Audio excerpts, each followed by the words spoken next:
जय हिंद दोस्तों, मेरा नाम है पंकज चौधरी और आप देख रहे हैं आपका अपना यूट्यूब चैनल पंकज फौजी ग्रुप। दोस्तों, आज की वीडियो आपके लिए बहुत ज़्यादा इंपॉर्टेंट होने वाली है। जो बच्चे एसएससी जीडी की तैयारी कर रहे हैं और हम एसएससी जीडी से रिलेटेड वीडियो बनाते रहते हैं, हमने कहा था कि इस महीने के लास्ट तक आ जाएगी आपकी वैकेंसी। तो आज 17 तारीख है और आज आपका नोटिफिकेशन आ गया है और उसमें क्या कुछ दिया हुआ है, इसमें आपकी टोटल वैकेंसी से रिलेटेड कि कितनी वैकेंसी है, क्या क्या प्रोसीजर रहने वाला है, किस तारीख से किस डेट तक आपका ऑनलाइन होने वाले हैं, फिजिकल स्टैंडर्ड, पीएसटी, सब कुछ दिया हुआ है। तो इस वीडियो में हम वही सब कुछ डिस्कशन करने वाले हैं। आपका जो नोटिफिकेशन निकला है उसका पोस्टमार्टम हम आपको करके दिखा देंगे कि आपको कल को फॉर्म भरते हुए या जब वैकेंसी ऑनगोइंग होगी तो आपको कोई भी किसी भी स्टेज पे आपको परेशानी ना आए। तो चैनल पर बने रहिए, चैनल सब्सक्राइब कर लीजिएगा और लास्ट तक बने रहिए। वीडियो आपके लिए बहुत ज़्यादा इंपॉर्टेंट होने वाली है। मतलब हम इसको ऐसे भर देंगे आपके दिमाग में कि आपको कहीं भी परेशानी होने वाली बात नहीं होगी। तो चैनल को सब्सक्राइब कर लीजिएगा। बट नोटिफिकेशन आपका आया है, ये जो आप नोटिफिकेशन देख रहे हैं, ये नोटिफिकेशन निकला है ssc.nic.in की तरफ से। हम इस वैकेंसी के बारे में काफ़ी टाइम से डिस्कशन कर रहे थे और चर्चा कर रहे थे कि क्योंकि ये मार्च में आने वाली थी लेकिन नहीं आ पाई थी।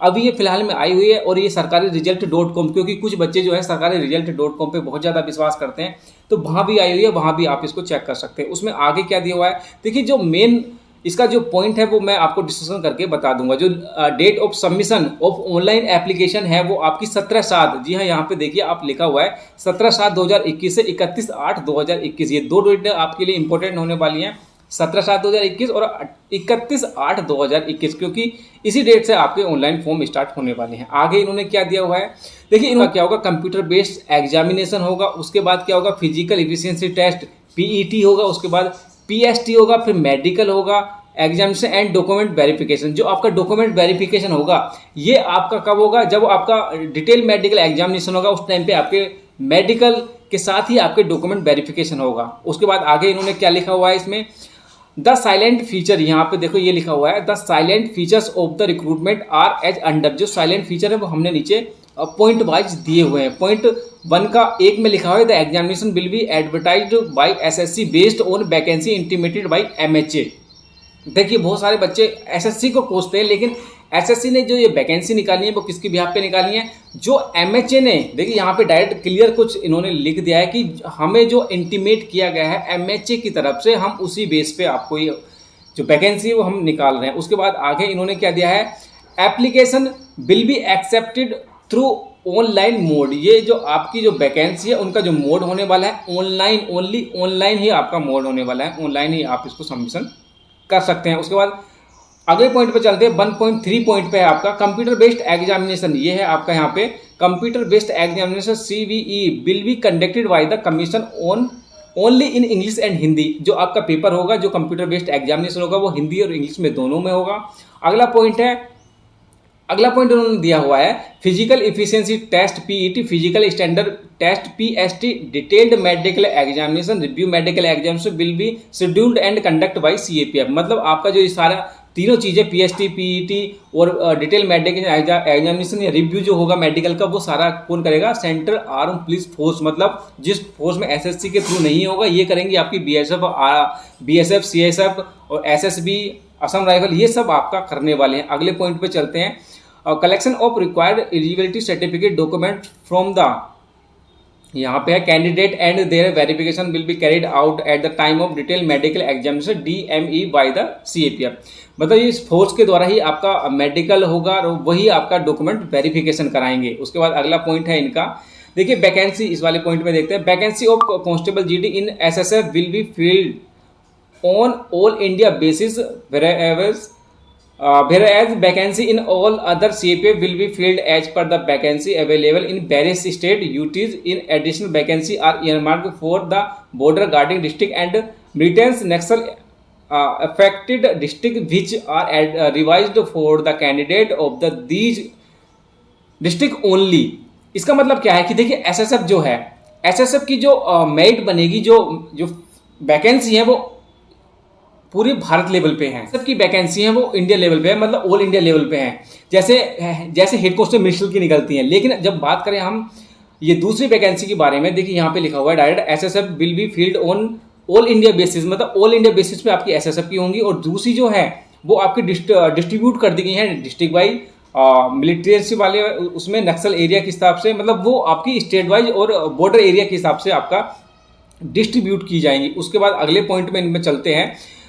1.7 का पॉइंट है आपका, इसमें लिखा हुआ है the list containing name of board guarding district and militants Naxal affected district are available at annexure. ये आपका 5 और 6 में इन्होंने दिया हुआ है। जो नक्सल बॉर्डर एरिया है वो सब कुछ इन्होंने इंक्लोज किया हुआ है अनेक्सर 5 में और 6 में।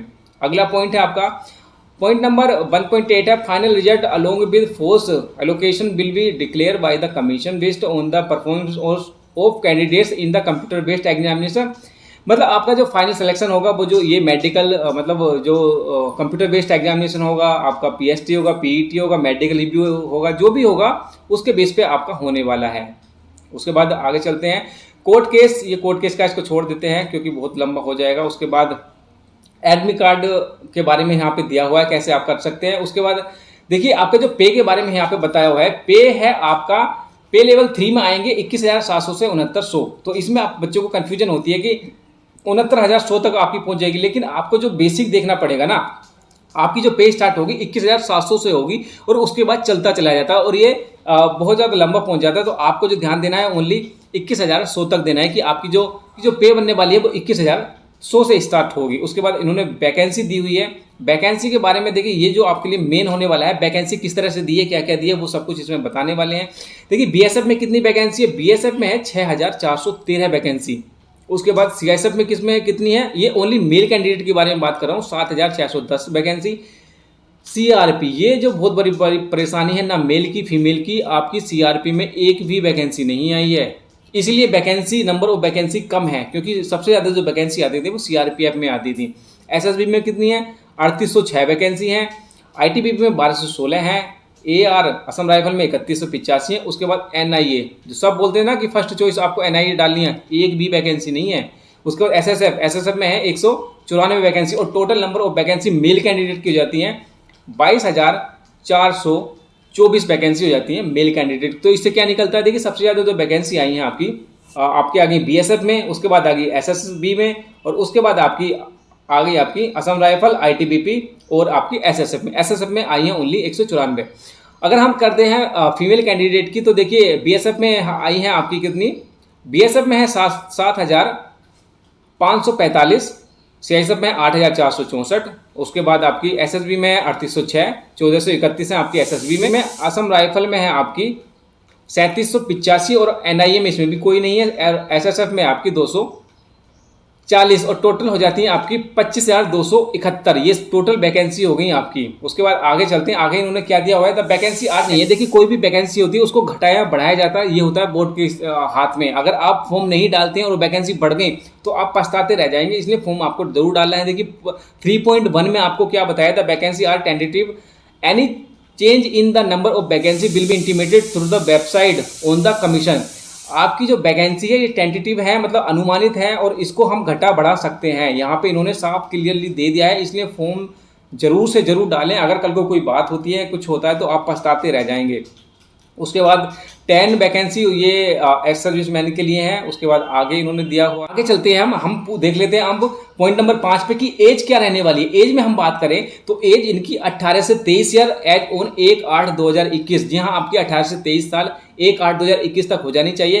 Candidate should not have been born earlier than 2/8/1998 और लेटर देन 1/8/2003। मतलब आपका जन्म जो है वो 2/8/1998 से पहले नहीं हुआ हो और 1/8/2003 के बाद नहीं हुआ। इस डेट के बीच में अगर आपकी डेट ऑफ बर्थ आती है तो आप इसके लिए एलिजिबल हो जाते हैं। और डेट ऑफ बर्थ कब से काउंट होती है, 1/8/2021 से आप 18 से 23 साल के हो जाने चाहिए। तो ये एज रिलैक्सेशन थी और इसमें एसएससी ने, जीडी ने कभी भी एज रिलैक्सेशन की बात इसमें की ही नहीं है। आगे इन्होंने क्या दिया है, इन्होंने जो एज रिलैक्सेशन के बारे में बात की है, एससी एसटी के लिए 5 साल की छूट दी हुई है। ओबीसी के लिए आपको दिया हुआ है यहाँ पे देखेंगे आप 3 साल की छूट है। एक्स सर्विसमैन के लिए 3 साल ये और लिखा हुआ है। और चिल्ड्रन एंड डिपेंडेंट और विक्टिम किल्ड इन, ये आपके लिए मतलब का नहीं है। तो एससी एसटी के लिए 5 साल और ओबीसी के लिए 3 साल। जनरल अपना झुंझुना बजाओ, कोई मतलब नहीं है। तो जो आपको रिलैक्सेशन पहले था वही था, कोरोना काल की वजह से एक भी दिन का छूट नहीं मिली। और जो बोल रहे थे ना कि इतना छूट मिलेगा उतना मिलेगा, कैंपेन कर लेंगे, कुछ नहीं हुआ, कुछ नहीं हुआ है। इसमें आपको कोई छूट इसमें नहीं मिलने वाली। उसके बाद डेट ऑफ बर्थ के बारे में बता दिया है, एक्स सर्विसमैन के बारे में इन्होंने बताया है। उसके बाद the period of call of service ex serviceman के बारे में इसको छोड़ देते हैं। एग्जामिनेशन के बारे में बता देते हैं, क्योंकि देखिए जो पेज है अभी हम 4 पे आए हैं और 57 पेजेस इसमें हैं तो बहुत लंबा हो जाएगा, इसलिए मैं इसको थोड़ा सा कर देता हूँ। हु इज सर्विंग, ये छोड़ देते हैं, इसको कोई मतलब नहीं है इसका।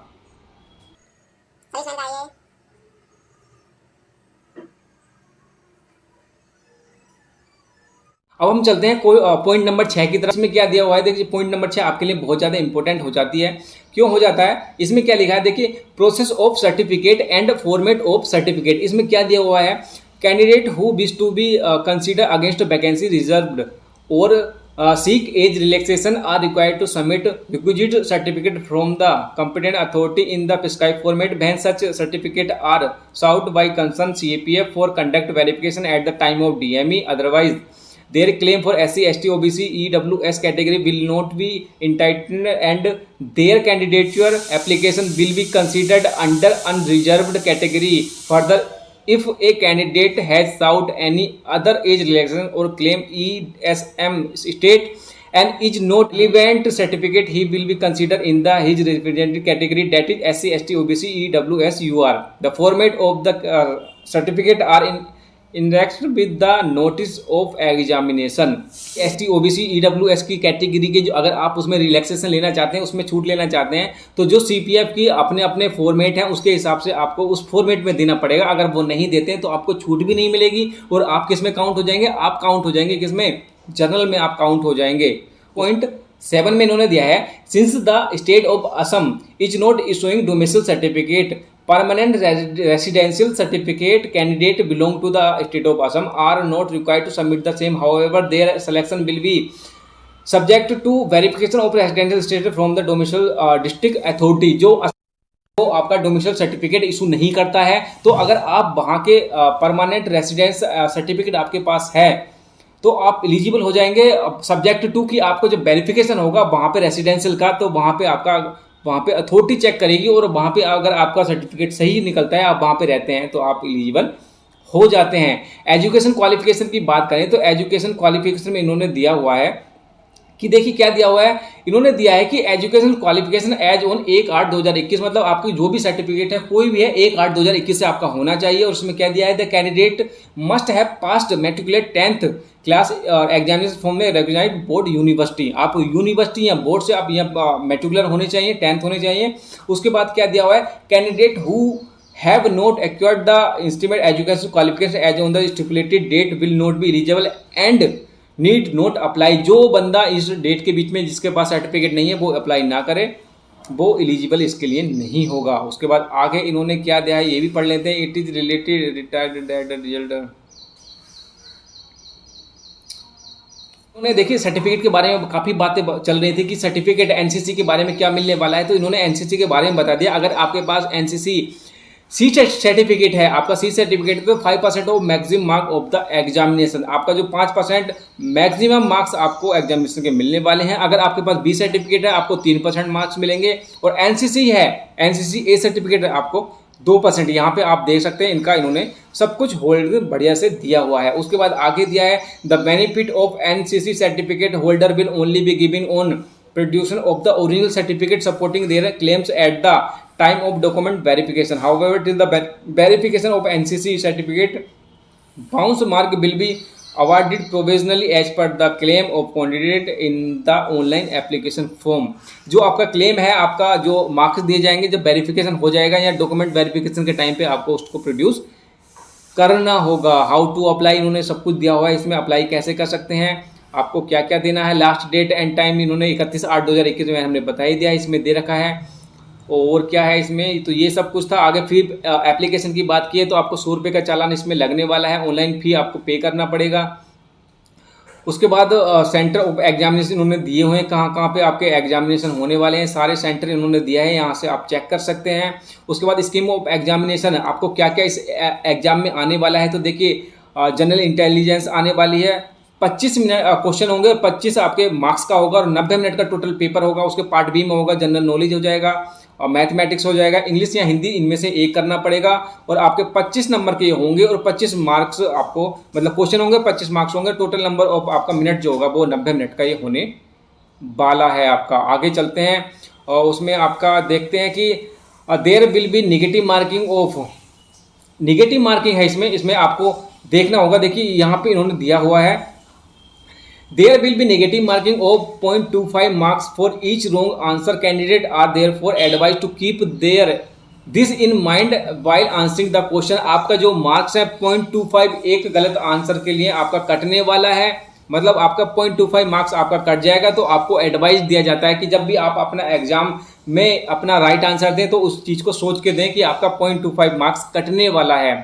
आपके लिए पूरी वीडियो मतलब पॉइंट टू पॉइंट मैं आपको समझाने की कोशिश कर रहा हूं, तो चैनल को सब्सक्राइब कर लीजिए, वीडियो लाइक कर दीजिएगा, जिससे कि आपको परेशानी ना आए। पूरा मैं आपका निचोड़ क्या है इसमें निकाल के दे दूंगा। उसके बाद आगे क्या दिया हुआ है, इनके 100 रुपये का आपका चालान लगने वाला है। The question in the computer based examination होगा, उसमें कोई जानने वाली बात नहीं है। जनरल नॉलेज, इंटेलिजेंस, रीजनिंग में आपका क्या क्या सिलेबस होने वाले हैं यहाँ पे दिए हुए हैं। जनरल नॉलेज में क्या होने वाला है, मैथमेटिक्स से हिंदी इंग्लिश में क्या देना है, सिलेबस दिया हुआ है। उसके बाद आपका पीईटी पीएसटी का इन्होंने दिया हुआ है कि किस तरह से रहने वाला है। आगे बढ़ते हैं, पीईटी में क्या फिजिकल स्टैंडर्ड आपका रहने वाला है ये देख लेते हैं। रेस की बात करें, मेल कैंडिडेट की 5 किलोमीटर होगा 24 मिनट में, और फीमेल कैंडिडेट का होगा 1600 किलोमीटर 8.5 मिनट में इनको पूरा करना है। उसके बाद दूसरी जो रेस होगा for candidate of Ladakh region वालों की बात करें तो 1600 किलोमीटर होगा 6 मिनट और 6.5 मिनट का मान लेते हैं। और उसके बाद आपका फीमेल कैंडिडेट की 800 मीटर की रेस होगी 4 मिनट में। तो दो हो गए, एक तो लद्दाख रीजन से जो बिलोंग नहीं करते उनके लिए 5 किलोमीटर है, और जो लद्दाख वाला दिया है उसका अलग से बता दिया है। उसके बाद आगे क्या दिया है इन्होंने, आगे इन्होंने वुमेन कैंडिडेट के लिए दिया है। और फिजिकल स्टैंडर्ड पीएसटी की बारे में हाइट की बात करें तो हाइट है मेल कैंडिडेट की 170 सेंटीमीटर और फीमेल कैंडिडेट की दी हुई है 157 सेंटीमीटर, ये दिया हुआ है इन्होंने यहाँ पे। उसके बाद few categories of candidate are allowed relaxation in height mention above, relaxation standard of height for such candidate as under, जो इन्होंने डिटेल दी है उसके हम इनको छूट देने वाले हैं। ये इनको छूट दी है। All candidate belong to schedule ST वालों को 162 सेंटीमीटर, ये देख लेना, यहाँ से इन्होंने सब कुछ इन्होंने यहाँ पे दिया हुआ है। चेस्ट की बारे में बात करें तो चेस्ट इन्होंने क्या दिया हुआ है, the chest male candidate should have follow standard of chest. देखिए 80 सेंटीमीटर इनका होना चाहिए बिना फुलाए, और उसके बाद 5 का इनको फुलाना चाहिए। तो आपका 5 का फुलाव हो गया, 80 से 85 आपका हो गया। उसके बाद आगे क्या दिया है, फ्यू कैटेगरी जो इन्होंने रिलैक्सेशन की बात की है, रिलैक्सेशन में इन्होंने क्या दिया है, जो एसटी कैंडिडेट हैं उनके लिए 76 सेंटीमीटर और 5 का फुलाव हो जाता है। और जो कैंडिडेट गढ़वाली, कुमायूं, डोगरा ये हैं उनको 78 सेंटीमीटर और 5 का उनका फुलाव हो जाएगा। और आगे भी दिया हुआ है ऐसे ही। वेट की बात करें तो देखिए वेट में कहीं भी दिखाया नहीं लिखा जाता है, ये होता है आपके हाइट के वजह से उसके अकॉर्डिंग होता है वेट। मेडिकल कैटेगरी की इन्होंने सब कुछ दिया हो, यहाँ से आप देख सकते हैं मेडिकल कैटेगरी आपका हो गया है। उसके बाद आगे इन्होंने क्या दिया है, एडमिशन थ्रू एग्जामिनेशन पीएसटी जो है उनका क्लियर करना पड़ेगा आपको, ये सब कुछ है। आगे चलते हैं, आगे क्या है, इतना कुछ खास इसमें है नहीं कि आपको क्या क्या लगाना पड़ेगा।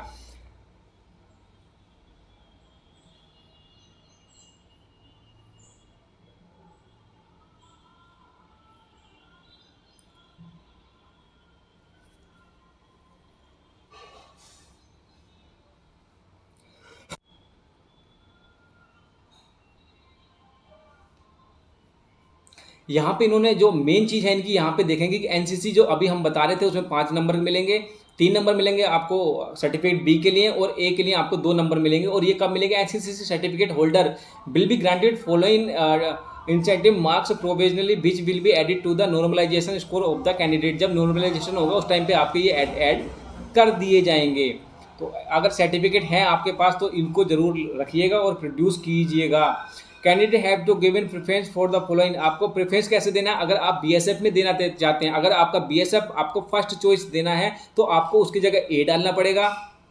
उसके बाद अगर सीआईएसएफ देना चाहते हैं तो बी रखना पड़ेगा, और एसएसबी के लिए डी रखना पड़ेगा, आईटीबीपी के लिए ई रखना पड़ेगा, असम राइफल के लिए एफ और एसएसएफ के लिए एच। मतलब ये आपका सीक्वेंस होना चाहिए, क्योंकि वहाँ पे बीएसएफ, असम राइफल, एआर ये नहीं डालने पड़ते, वहाँ पे होता है कोड वाला सिस्टम। तो ये कोड की तरह से आपको डालना होगा।